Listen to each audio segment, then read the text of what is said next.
Hallelujah. എല്ലാ ദൈവമക്കൾക്കും സ്നേഹവന്ദനം. Today's message title സത്യം പറയുന്നവർ. യോഹന്നാൻ 16:7 വായിക്കുന്നത്, ഞാൻ നിങ്ങളോട് സത്യം പറയുന്നു.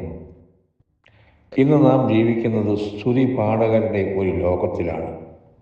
ആവശ്യമുള്ളതിനും ഇല്ലാത്തതിനും എല്ലാം സ്തുതി പറഞ്ഞ് കാര്യസാധ്യം നടത്തുന്നത് ഭൂഷണമായ കാര്യമല്ല. എന്നാൽ ചിലർ പറയുന്നത് അല്പം വെട്ടിപ്പും തട്ടിപ്പും കുശുമ്പും കുന്നായ്മയും ചില സൂത്രങ്ങളും ഒന്നുമില്ലാതെ ഇവിടെ ജീവിക്കുക ബുദ്ധിമുട്ടാണെന്നാണ്. എന്നാൽ യാഥാർത്ഥ്യം അങ്ങനെയല്ല.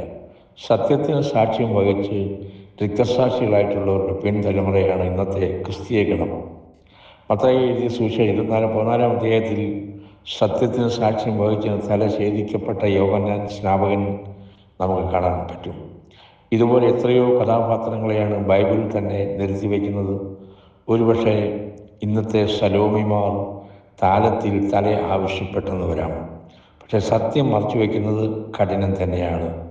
ഇന്ന് അത് സ്തുതിപാഠകരുടെ എണ്ണം കൂടിക്കൊണ്ടിരിക്കുകയാണ്.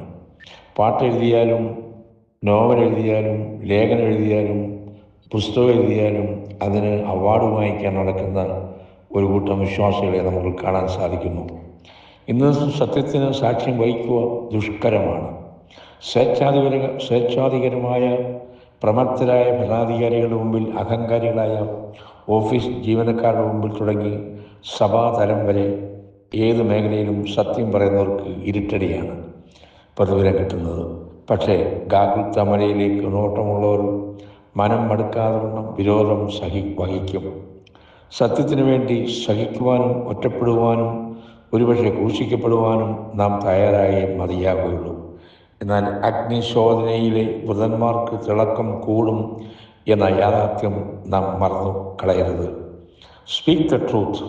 അത് തീത്തോസിൻ്റെ ലേഖനത്തിലും തിമോത്തിയോസിൻ്റെ ലേഖനത്തിലും പൗലോസ് ഊന്നി പറയുന്നുണ്ട്. അതായത് ഒരു സംഭവം ഞാൻ പറഞ്ഞിട്ട് അവസാനിപ്പിക്കട്ടെ. BC 412 മുതൽ 322 കാലഘട്ടത്തിൽ ജീവിച്ചതായ ഒരു ഗ്രീക്ക് തത്വജ്ഞൻ ഡയോജനസിനോട് ഒരു സത്യാന്വേഷി ചോദിച്ചു, ഏത് ജന്തുവിൻ്റെ കടിയാണ് ഏറ്റവും വിഷലിപ്തവും മാരകവും? അദ്ദേഹം പറഞ്ഞ മറുപടി ഇങ്ങനെയാണ്, മെരുക്കപ്പെടാത്ത ജന്തുക്കളിൽ ഒന്ന്, പിന്നെ അപ്രവാദ പ്രചാരകൻ്റെ മെരുക്കപ്പെട്ട ജന്തുക്കളിൽ ഒന്ന്, പിന്നെ അപ്രവാദ പ്രവാചകൻ്റെ മെരുക്കപ്പെട്ട ജന്തുക്കളിൽ മുഖസ്തുതി പാഠകൻ്റെ, മെരുക്കപ്പെട്ട ജന്തുക്കളിൽ മുഖസ്തുതി പറയുന്നത്. അപ്പോൾ അങ്ങനെയുള്ളവർ ഇന്ന് കൂടിക്കൊണ്ടിരിക്കുകയാണ്. അങ്ങനെ സ്തുതി പാഠകന്മാരാകാതെ നമുക്ക് വിശ്വസ്തമായി സത്യം പറയാൻ